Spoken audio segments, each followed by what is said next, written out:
All right, Hebrews chapter 11. Hebrews chapter 11. And Hebrews 11 is, for most of us, the focal point of the book of Hebrews because it is instructional as well as encouraging in the matter of faith. And we mentioned that as the Hebrews were struggling, Paul lays out for them the fact that where they are is a good place to be, and then brings them to chapter 11, which is the solution for dealing with their dilemma. He doesn't offer a fix. You know how many people show up in church, they're looking for a fix, and by that I don't mean a drug fix, but they're looking for somebody to fix what's wrong. And I could, without much thought, my mind's racing here. I could think of about 3 or 4 people over the last 20 years that have shown up at least twice, sometimes 3 times, over the span of a number of years. And I probably ought to look around, make sure none of you are here this morning. Could be in real trouble. But they show up, and when they show up, you can tell by the forlorn look on their face that things are not what they had anticipated, and here they are, and you'll never hear them say, well, I've done wrong or I've sinned, like David does, but I just felt like I needed to come back or whatever, and they'll hang around for a span of time. And sure enough, it's a phenomenal thing. When you begin to become obedient to the Scriptures, things will improve. Now, they don't get fixed in the sense that God waves His magic wand and everything goes back to the way it's supposed to be. But God will give grace to deal with situations that may never change. And I've seen them hang around just long enough to start getting that, could see the light at the end of the tunnel type philosophy, and then they're gone again. And you say, what in the world happened? Well, they got their fix. That's all they needed, that temporary thing, and out they go till they hit another brick wall. And again, I'm thinking of somebody 3 times. You think at some point you'd get it. Paul doesn't offer a fix in the sense of here's how to get rid of all your problems. Doesn't exist. He simply helps them to deal with the problems that they have. When you got saved, a lot of the baggage that you had in your life, He took away. Isn't that wonderful? Some of those things, old things are passed away. Some of those things are gone. And yet some of those things don't get repaired. I've heard people say, well, I think God can do anything, and I think He can too, but if you're stupid enough to lay on a railroad track before you get saved, don't expect that He's going to put your mangled body back together for you. He will give you the ability to live with a mangled body, but He doesn't always repair it.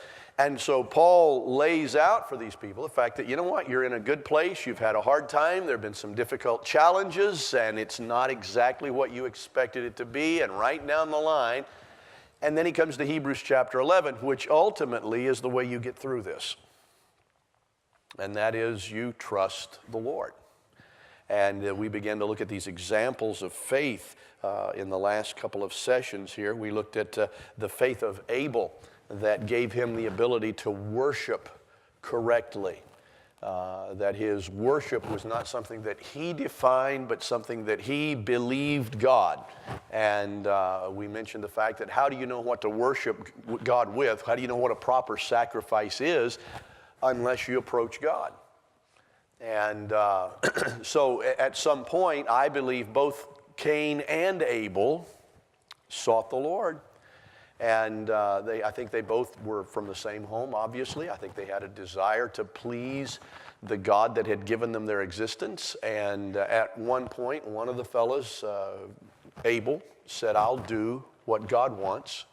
And the other one said, I'll do it my own way. And so the rift occurs between Cain and Abel that results in the death of Abel. But Abel is the one who is the example of faith, not Cain. Why? Because faith is not just having God reveal to us what we need to do, it is doing what God reveals to us that we need to do. And Abel was the one that was obedient in that sense. We then went on, we looked at Enoch, down here. The Bible says that Enoch was translated, that he should not see death. We dealt with this a little bit last week, and I pointed out to you that word translated there is one of several times that word occurs in your Bible. And every time the word translation occurs, it never means that it's less. It always means, actually, it's an improvement. How many of you believe Enoch was better after he was translated? Okay, so you hear people say, well, you know, God never promised to preserve his word in a translation. You know, and when you deal with a Bible issue, sometimes that's what you confront, you know. Well, you know, I believe God inspired his word in Hebrew and in Greek, but God didn't promise to inspire a translation. And the truth of the matter is, every time that word occurs in your Bible, the word translation, the result of the translation is always better. So if you just want to use a Bible, which is a novel idea, to use a Bible to define your terms, okay? If you used only your Bible to define the word translate, you would come to the obvious conclusion that a translation is always a vast improvement. Now then, I've got a translation on the table this morning. You tell me why I shouldn't put all my faith in that book. But Enoch then becomes the individual that learns to walk right. His walk before the Lord. Is this on, or did you turn it up or down? It was me? What did I do? I won't touch anything. The Bible tells us back in Genesis chapter 5, if you want to go back there for a moment, look at this story of Enoch.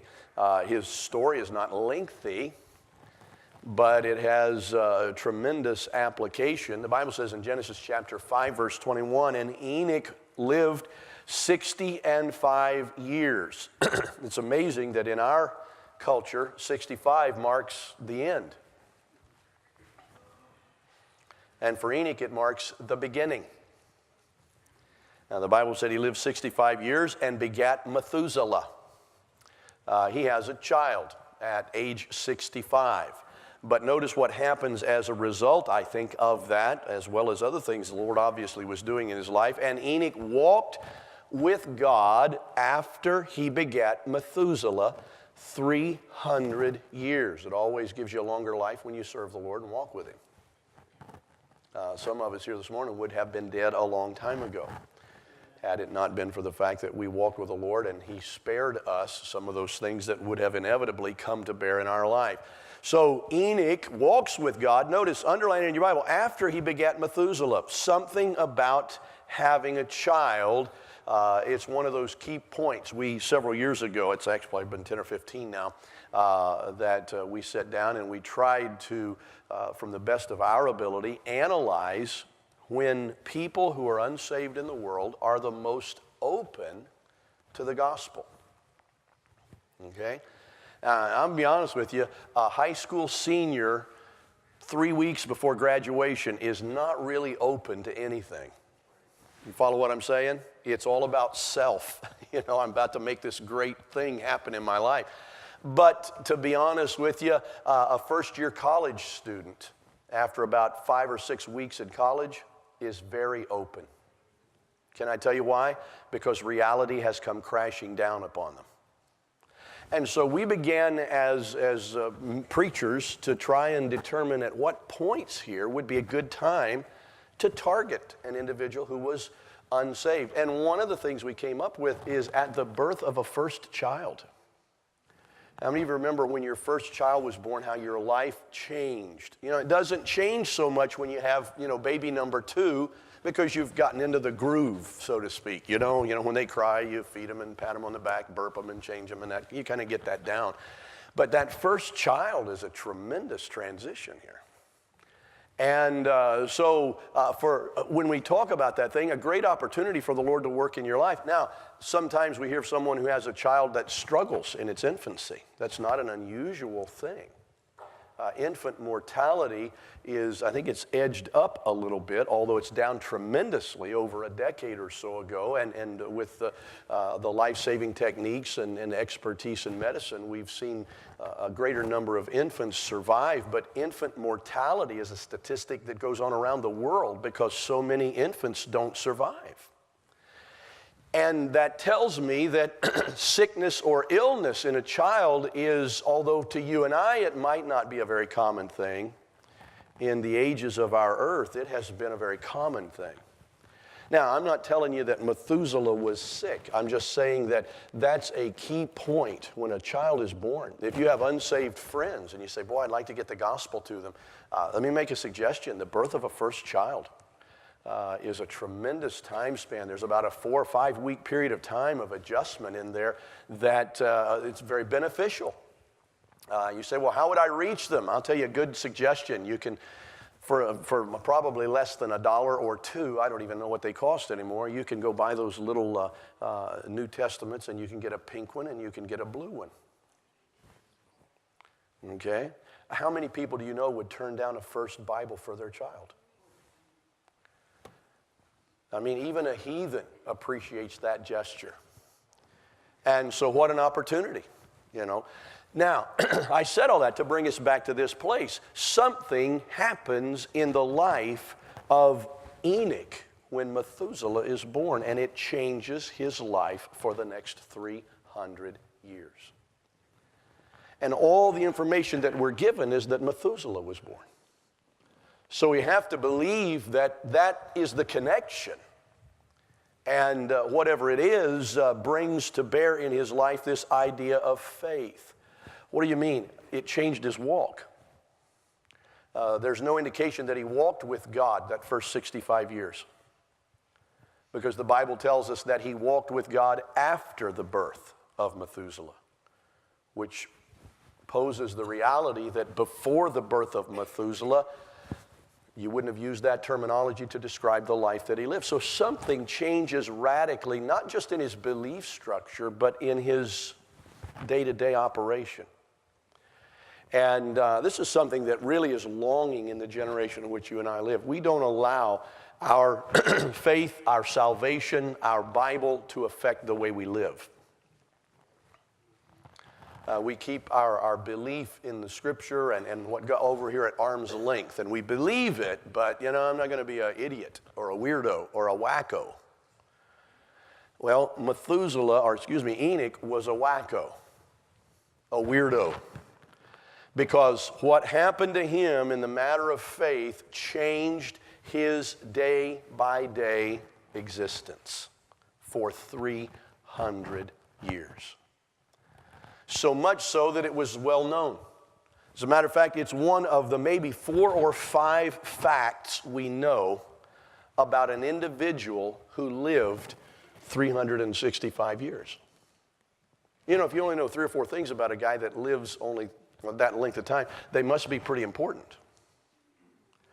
Not only do we know that he walked with God and that he walked with God for 300 years, we know that his son lived to be the most aged individual in Scripture. Methuselah lives 969 years. You say, preacher, do you really believe that? Listen, before you get real skeptical, tell me why you're doing all you're trying to do to live another year. You know, all that a man hath, he'll give for his life. That's where you are. What's wrong with the fact that you've got a desire to live a long time? If you could live 969 years, would you turn that down? Now, before you sit there with that grumpy, yeah, it's because you feel lousy at 50. And you can't imagine if you multiplied the pains and the aches for another 900 years. But in reality, here's a man that's walking with God. There's no suggestion here that he lived a decrepit lifestyle, that in some extent he was handicapped by his age. He simply walked with God, gave a son, and his son outlived him 3 times. 969 years, that's not bad. But this is faith that affects our walk, gives us the ability to walk right. I don't put much stock in somebody's belief structure if it doesn't affect their lifestyle. I have more respect for a lot of unsaved people than I do saved people. I have more respect for a Taliban terrorist than I do the majority of Christians that I know. You say, why? I'm not telling you that they're worthy of respect, but I'll tell you what they do. They practice what they believe. I don't suppose I couldn't sit down, and you probably could say the same thing with me in the context, and spend more than 15 minutes with any one of us and determine how many places you don't live what you say you believe. Boy, you got quiet. This is Sunday school. It's supposed to be happy time. We could stand and sing some songs or something. Isn't that the truth? On our best day, we are hypocrites to what we profess to believe. What do you think about somebody that is so extreme that they're willing to lay their life down?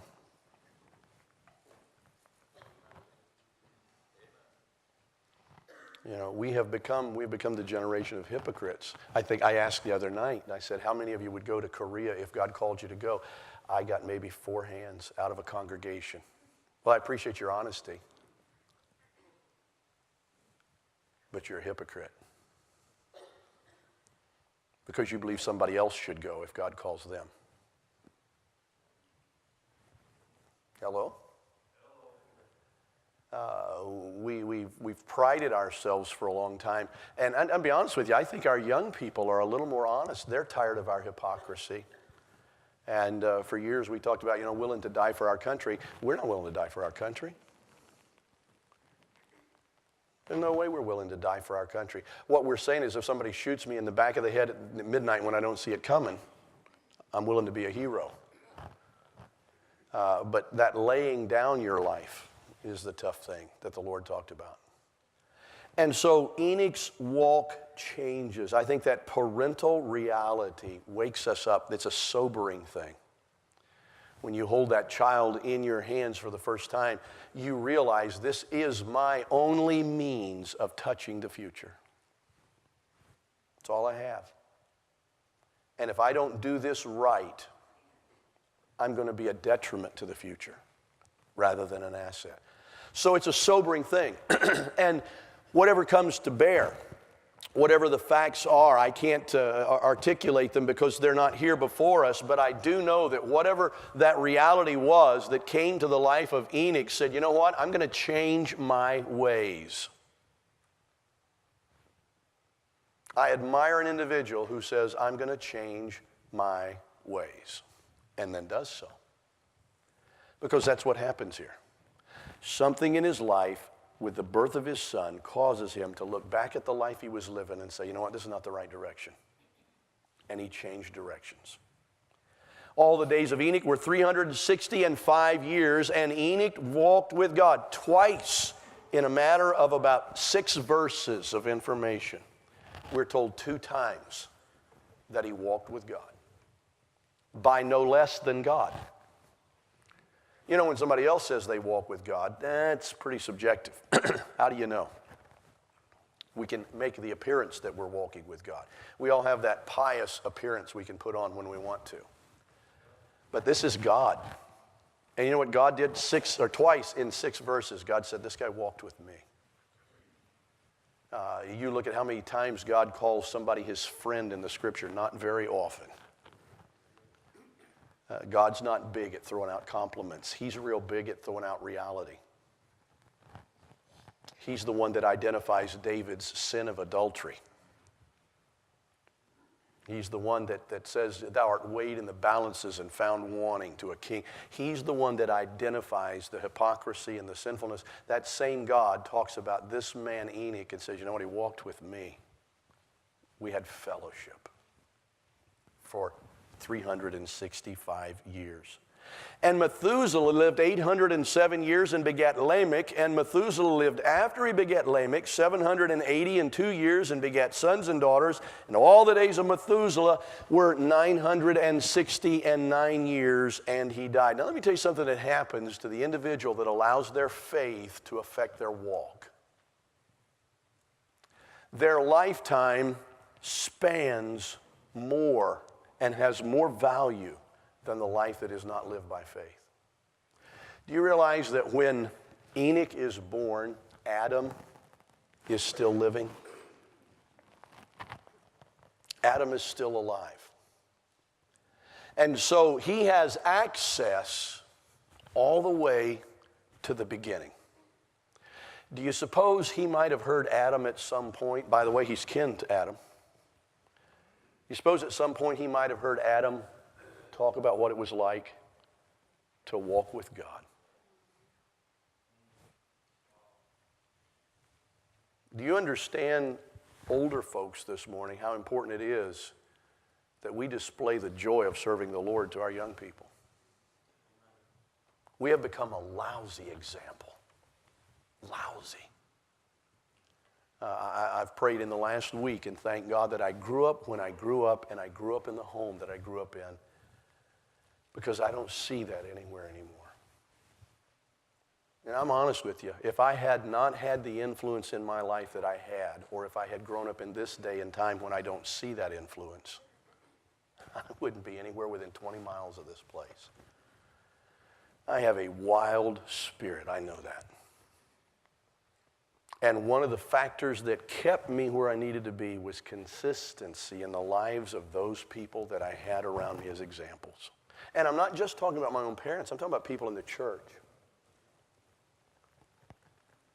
People that I was not related to. My Sunday school teacher when I was 9 years of age has been here in the last year. He comes up and visits every once in a while. Well up in years. He was my Sunday school teacher when I was 9 years old, and I still remember him as a remarkable example of how to live for God. How many 9-year-olds do you know that you've had an effect on? He probably heard Adam somewhere talk about what it was like to get cast out of the garden. He probably heard Adam talk about what it was like to lose a son as a result of your own stupidity. All of those things. Learn to tell your story. We make the mistake very often of when we tell our story, because we're saved, somehow in this perverted idea of magnifying the grace, we try to make ourselves an even worse sinner than we were. Did you ever hear somebody that had some kind of a horrible past and they had them in to give their testimony? And I'm not opposed to that, but there's a great danger in putting that before your young people. I remember I've heard testimonies. I've heard Freddie Gage, who was a heroin-dealing drug addict in Houston, that his book that he wrote was All My Friends Are Dead. And he talked about a lifestyle that was just awful. And that was a wonderful thing to hear him stand and talk about how God saved him and called him to preach. It was a great thing to see that. But I'll be honest with you, as a young boy, I remember thinking, so, you can get away with a whole lot. God will bring you back. And he doesn't bring everybody back. There's a need in the life of a young man and a young lady to have someone who is older who walks with God. They will hear the stories about those who messed up because they didn't walk with God. And that's important, that somewhere through life they run in and they see the results. They run into someone, they see the results of disobedience. They see someone who lived a terrible life. But that's not going to bring about or solidify what's necessary. They need also to be surrounded with people who walk with God. And they can say, you know what? Here's somebody who didn't walk with God, and what a mess. But here's somebody who did walk with God, and that's what I want. And so I'm going to walk with God. He probably heard Adam and heard the story, and perhaps he knew Cain. I don't know. Maybe he heard Cain somewhere in the darkness of the night, somewhere crying out, my punishment is greater than I can bear. Maybe he heard Cain having to deal with what he had dealt with. Maybe he went to the place where the first tombstone was ever erected. There where the body of Abel was. he had some experiences, and whatever they were, they did not affect him immediately, but they were there nonetheless. And when his child is born, that faith says, I'm going to walk differently.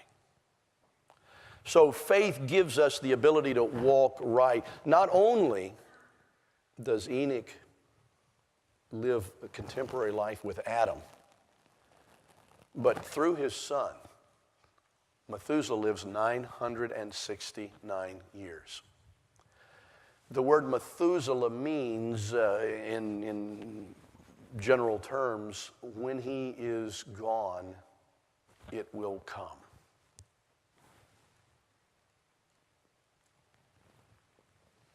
And the year that Methuselah dies is the year that Noah and his family gets on the ark and the world is destroyed.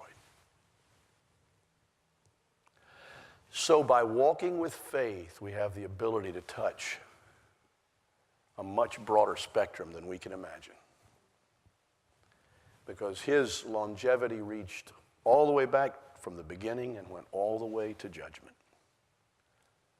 A life lived in faith is a life that will have recurring possibilities even out into the future. Now, I'm not saying you're going to have a child that's going to live 969 years. I don't have the facts in front of me here. I should have gotten them out. But several years ago, someone put together, they did an investigation. And they wanted to investigate the idea that crime was costly to society. And it's one of the assumptions. And so what they did, they took an individual whose name was Deke, D-E-K-E, who was some despicable fellow that lived up there in New England, and they ran his genealogy and those that came after him. And at the same time, they ran the genealogy of Jonathan Edwards, who was probably one of the most well-known preachers of the Great Awakening. And they looked comparatively at the genealogies, and I wish I had it here. Jonathan Edwards had, I think, 2 Supreme Court justices and 8 or 9 people that sat in Congress. A generation of 8 or 9 preachers that came out of that. None of them had ever declared bankruptcy. None of them had ever, there was no record that any of them had ever cost society one penny. Deke, on the other hand, and I don't remember the number, but at the time it was put together, it was well over $4.5 million that his genealogy had cost society. So much so that they named, he was a guy that ducked and shirked all responsibility. They named a hockey move after him. You ever hear of a hockey player deke? When he dekes, he fakes one way and goes the other. That's where that came from. That's that guy's lifestyle. And you say, well, you can do, I understand. I'm not saying that's an absolute, but it's kind of interesting, isn't it?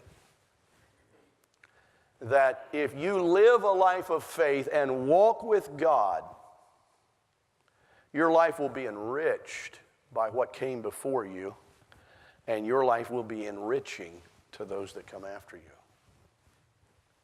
Who's going to remember you 20 years after you're dead? You say, well, my grandkids, no, are you kidding me? I remember my grandmother. I don't remember every detail. I don't visit her in my mind every day. I loved my grandmother dearly. She's only been dead about 10 years now, but I'll be honest with you, I think about her once every couple months or so. I think about her at holidays. You say that's a disservice. You're no different. And when I get old enough, if the Lord allows me to live to be 80 or 85, I'll be honest with you, I don't know that I'll think about her much at all. You're going to be forgotten unless you do something to have an impact spiritually in somebody's life. I still remember some of those things from my boyhood days in church. I've mentioned before, and just for example, I couldn't have been more than 6 or 7 years of age. I remember a man standing to pray for the offering in a church. And when he started to pray, it was the traditional, Heavenly Father, we thank thee, da, da, da, da. And all at once he stopped. And, I'm a kid. I'm sitting on the second or the third row, and I'm looking around going, I went to church just to have fun. And then his shoulders began to shake, and he began to cry. And then he began to beg God to help him learn to pray rather than just repeat words. You say, what did they do? That had a profound effect in the heart of a 7 or 8 year old boy who said, wait a minute, there is a right way to pray. And there is fluff. And so much of what I had heard had been fluff. But while he was weeping over an offertory prayer, I remember going, God, I want to learn to pray like that. I want to pray honest. That's the truth. I have no idea what his name was. Couldn't tell you. If you gave me a book of pictures, I don't know that I could pick him out. I have no idea. But that still remains 50 years after it happened. You can have a tremendous effect on somebody's walk if you walk by faith. And you may have the ability to touch 900 years out there into the future. I have a number of books in my office that were written in the 15 and 1600s. And they are precious to me because there's such profound advice from the Scripture there. Look at the songs that we sing in our hymn book. How many of those songs are 500 and some of them 700 and 800 years old?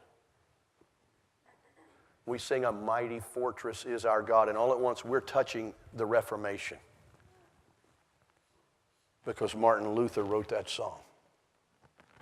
We can feel what was in his heart. Why? Because of faith. He walked by faith. This is not just a Sunday school lesson. He's not just saying, hey, have a little more faith. He's giving them examples of what faith does in the lives of people. It gave Abel the ability to worship right, even against the pressures. We don't know that Adam and Eve were worshiping at all. We only have the account of Cain and Abel, and we know that he made a choice to worship God right by faith. And then we see Enoch, and we see that God changed his life and changed his walk. I'm sick and tired of people who say, well, I'm just too old to change now. No, you're just too wicked. You're just too wicked. I can do all things through Christ, which strengtheneth me. Then don't sit there and tell me you can't do something that is spiritually profitable because you're too old and set in your ways. You're full of the devil. What a tremendous example for young people to see some old folks change their ways because they were wrong ways. Here's an individual who walks right. He is a contemporary of both Adam and those who would live till the flood. What a span of life. That comes by faith and no other way. Then we come down to Noah. Enoch, we're told in verse 5 and 6, was translated that he should not see death by faith. He walked with God and God takes him. He's a picture of the rapture. He doesn't die. He walked with God and he was not. I heard some guy preach years ago on God's was not. He said, we sent up astronauts. We put up the astronauts and Enoch was a was not. Cosmonauts, astronauts, and was nots. I'd rather be a was not. Amen? He was there and then he wasn't there. Wonderful thought. But then we move on in verse number 7. By faith, Noah, being warned of God of things not seen as yet, moved with fear, prepared an ark to the saving of his house, by the which he condemned the world and became heir of the righteousness which is by faith. Faith will give you the ability to fear things that are not yet fearful in your life so you can avoid them. Moved with fear about things that hadn't happened yet. And this is what affects the life of Noah. Noah has the right witness. So we deal with the right worship and the right walk and now the right witness. Noah is an unbelievable character as far as an example of faith, abiding faith. This process is 120 years. And he's working on this thing. Do you ever think about the faith of Noah? In that it's good for a preacher to tell you, you need to live like this person because they walk after God. You need to use this example and follow this individual, like I'm doing this morning. What example did Noah have? God said, Noah, I want you to build a boat like, no, wait a minute, nobody's ever built a boat. I want you to work 120 years at something. When you're all done, you won't even know it's done because you don't even know what it's supposed to look like.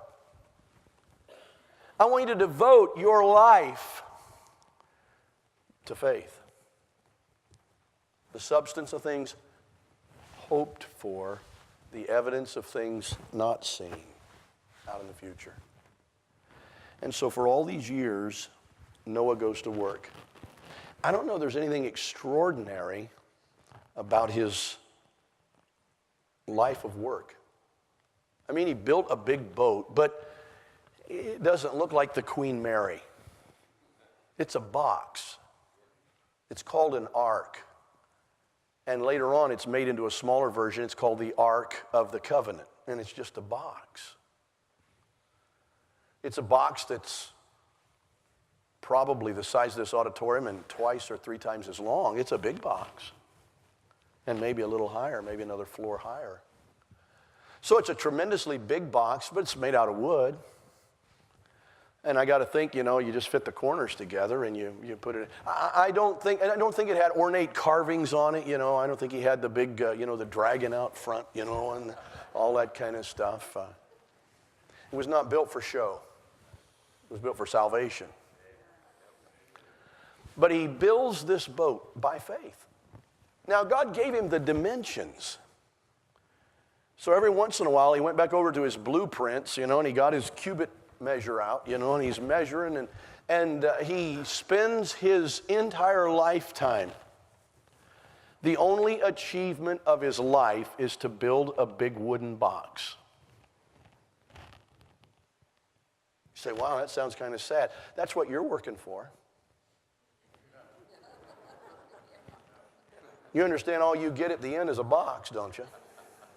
It might not be made out of wood, but it might just as well be because you're not going to have any sense or say in it. Say, I'm going to buy mine while I'm still alive. And then your kids will trade it in for the cheaper model. What are you going to do about it? So he builds a box.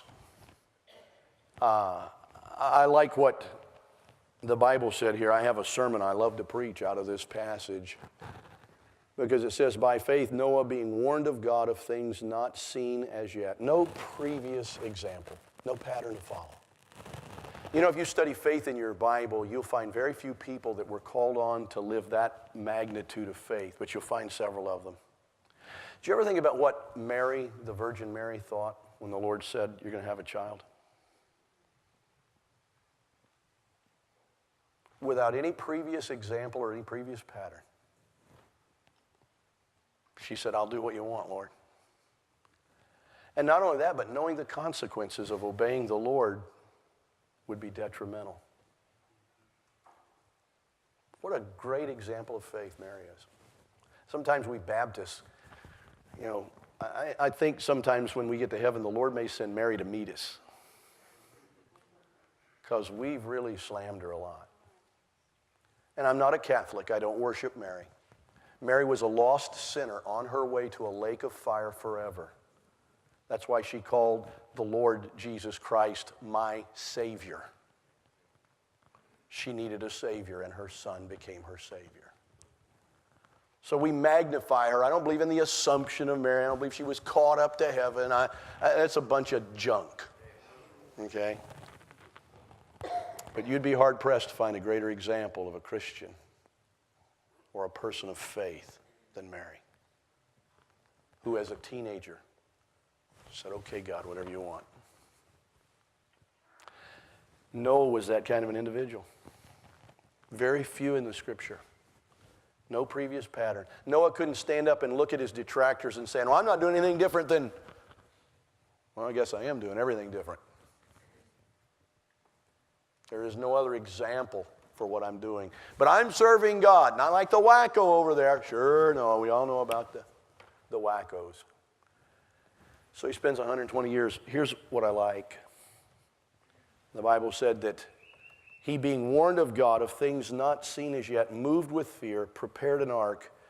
You ought to underline the next few words, to the saving of his house. You understand Noah's sons were not compelled to get on the ark. They made the same choice the rest of the world had. They had that choice. Noah had no guarantees. I mean, God had him build the boat. Do you really believe the boat was big enough to get more people on it than got on it? So Noah built it that big with no guarantees that anybody would get on it, including his own family. What kind of a joy you think it was when he saw his boys and their family, his wives, walking up the gangplank and said, Dad, we're going with you. We've watched you for all these years. We've seen your life all these years. And we're just going to get on the boat. You understand it hadn't even rained when they got on the boat?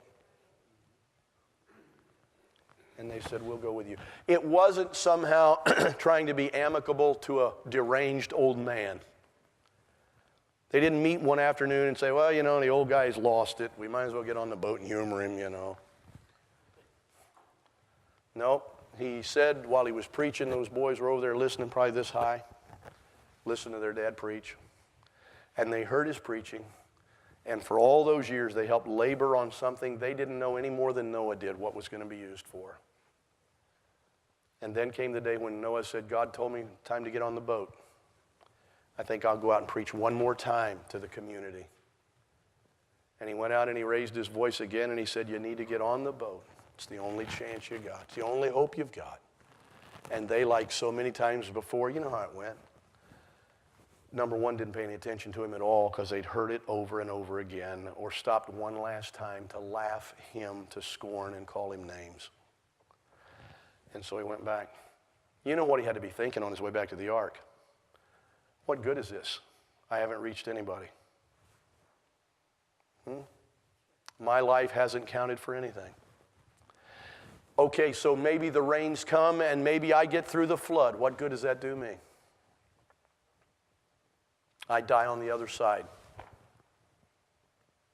You know what the joy of that process was?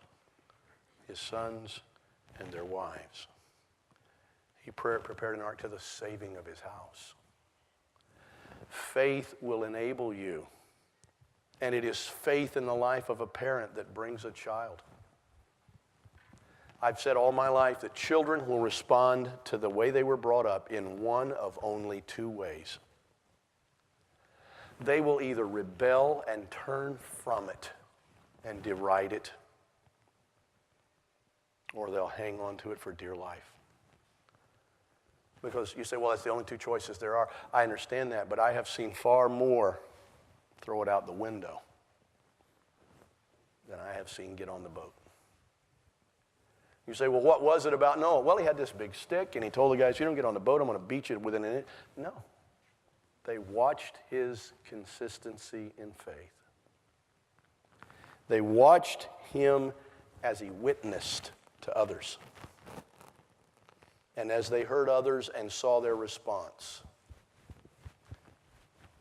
they said, you know what, I'm going to trust what my dad believes. It'd be a sad thing, I suppose, to have a child die and go to hell when you're a Christian. I think it's got to be a great heartache. You say, well, what am I supposed to do? Get some faith and just stand for God and tell other people. I had a guy one time that came and he was broken, and he said, pray for my boy. You know, my boy needs to get right with God. And by that he meant he needed to get saved. And would you go see him, and would you talk to him, and would you call him? And it was that kind of thing. And I finally asked him one day, I said, let me ask you a question. What have you done for other parents' boys that need to get saved? And he said, what do you mean? I said, how many are you witnessing to? Well, I'm real concerned about my boy. I said, you're no more concerned about your boy than some other woman is concerned about her boy. Why don't you witness to him? Amen. You're sitting there wanting everybody to do for you, make up for your failure, when you could be reaching somebody else's wayward boy. Amen. You know what Noah was doing? He was witnessing to other people. And while he was witnessing to other people, he won his own kids. What a great faith. What a great faith. Faith is the thing that gets us through. It doesn't make it all right. It doesn't bring out the sugar plum fairies, and, it doesn't make it Christmas every day. If you had cancer before you came this morning, you'll go home with cancer, all right? You say, what good is faith? Oh, I'm glad you asked. Faith is what gets you through. Faith is what brings you down the road, no matter what the name of the road is, with a smile on your face. So we see faith in worship. We see faith in the walk. We see faith in the witness. And then we're brought, in verse number 8, to really the focal point of the whole chapter. I know we like to call this the chapter of the heroes of the faith, but you understand how many verses are in this chapter about one man? This one man is going to occupy from verse number 8 really all the way down to verse number 19. It's about one man. We don't have just one aspect of his faith. We have 4 identified here in the chapter and several others identified in other places in the Scripture. If anybody is an example of faith, Abraham is. And so we have his story in verse number 9 that starts with the words, as is normal, by faith. Verse 8, I'm sorry. Verse 8 says, by faith Abraham, when he was called to go out into a place which he should after receive for an inheritance, obeyed. And he went out not knowing whither he went.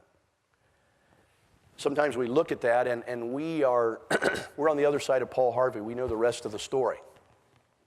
And so when we read that verse, he was called to go out, the Bible says here, into a place which he should after receive for an inheritance. We think Abraham's going out there going, oh, this is mine. This is all mine. I got it all. This is my inheritance. And yet when we read the end of the story, he never got his inheritance. This is a guy that's not going, this is all mine. He's going, where is it, Lord? Where is it? Is this it? Is that it? Is it over that hill? Is it down this road? Where is it? I know you've got something for me. You've promised it to me, but where is it? We like the aspect that says, this is mine, it's all mine. We like that prosperity thing. Name it, claim it. Name it, claim it's not really an example of faith. Obey and follow, that's faith. And so Abraham, first of all, gives us an example of faith in its obedience. In its obedience. You know, faith will always make a statement. At some point, if you're going to live by faith, you're going to have to look somebody else in the eye, maybe a relative, maybe a naysayer, and you're going to have to say, I'm sorry, I just believe what God said. You're going to have to do that. You look at missionaries, and you think about missionaries who have had successful careers and gone in and talked to a boss. I remember, not by any means a success story, but I remember talking to an individual who came in town to talk to me, actually. And he just retired as the CEO of the largest producer of shoes in the world. He was the chief executive officer. I know him well. He flew in town to tell me how stupid I was because I was going to become a full-time preacher. And he courted and said, look, we'll make it easier on you. You can set your schedule. You can work part-time. A lot of guys do. They pastor part-time. They work part-time. And he went right down the list with everything. This guy sent booties and blanket to my children when they were born. Sent flowers to my wife. And he said, I want to move you to Nashville, which is the headquarters. And I'll be honest with you, at some point in that discussion, I realized this guy's giving me a lot more credit than I deserve, and you'd be an idiot not to jump on this. Because this is being promoted beyond your highest level of inability. And I remember saying, you don't understand. This is what God's called me to do. And I didn't understand that. I kept going, did I say that? What a moron. But at some point, your faith is going to cause you to have to make a statement. I just believe God. He said, give me a reason. I said, I can't give you a reason. I remember he asked me what they were going to pay me, and I said, and we haven't talked about that. And he said, wait a minute, you're going to go full-time and they don't know? I said, no. He said, why haven't you told them? I said, they couldn't afford to pay me anything, and I didn't want to put that as a burden, so I didn't tell them anything. I remember going in and telling Hope Baptist Church years ago, you now have a full-time pastor. And they kind of looked at me the way you're looking at me right now.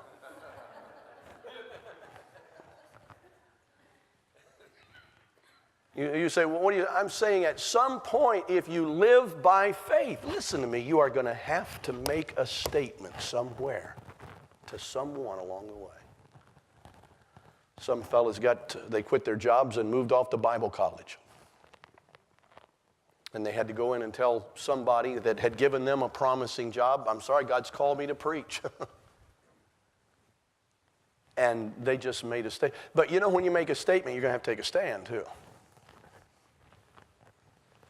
But Abraham had to make a statement. You realize in Genesis chapter 11 and 12, God says, I want you to separate from your family. How many of you understand there has to be a statement? You don't just move off. It wasn't something, at the middle of the night, he woke up, he said, let's get up, we're getting out of here. Quick, we want to get out of here before everybody wakes up. We don't want them to know we're gone.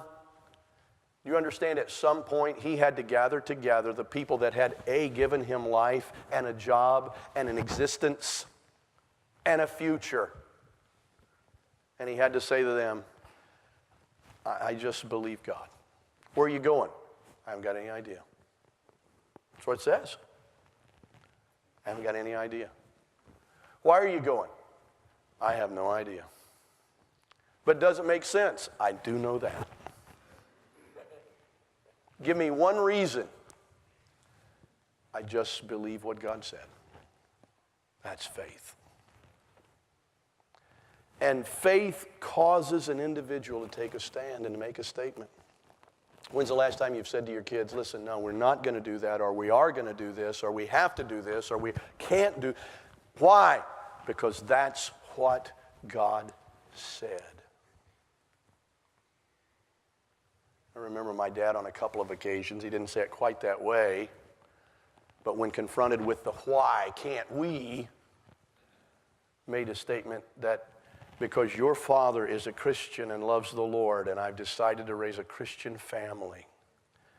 And he said, when you leave my roof, you can do what you want to do with your life. But while you're here, we're going to do it this way. You know what he was saying? I believe God. Faith makes a statement. And at some point, you'll be compelled to just obey God. It won't make any sense. People will laugh at you and think you're nuts. And you'll probably laugh at yourself and think yourself nuts before you see any sanity in it. Abraham walks out through that desert sand. The bright lights are behind him. The wealth is behind him. All that is in front of him is uncertainty. And his only reason is, I just believe God. I'm going to do what God wants. You and I are very much on God's side when it involves some type of promotion or prosperity. Saying, well, they offered me a job. I think that's the Lord's will. We're very quick to jump on something that makes good sense. And I'm not saying the Lord never makes good sense. He does a lot of the time. But a lot of the time, it just doesn't make any sense at all. And faith is the ability to say, Lord, I'm going to obey, whether I can understand it, see the prosperity that comes from it. But even if I can't explain it to my friends, I'm just going to do what you said. I like what Paul said over there about those people that were judging each other in the realm of their faith. And it was like, well, I have more faith than that guy has. You know what he said? He said, if you got faith, have it to yourself. I like that. Why don't you and God get alone and you and God come to an agreement and then you do what God said and leave everybody else alone? What we do is when God calls us to do something bizarre or strange or make some kind of a change or amendment in our life, we like to get together our own little congregation. And we like to say, here, the Lord told me this, you need to do that, and you need to do that, and you need to do that. And so if we get our group together, it's not nearly so menacing as going alone. And at some point, we just need to say, you know what? You do what God leads you to do. Here's the way Joshua said it. Choose you this day whom you'll serve. It's okay. You don't have to go my way. But as for me and my house, I'm just going to do what God said. He wasn't trying to raise an army. He was simply making a statement of faith.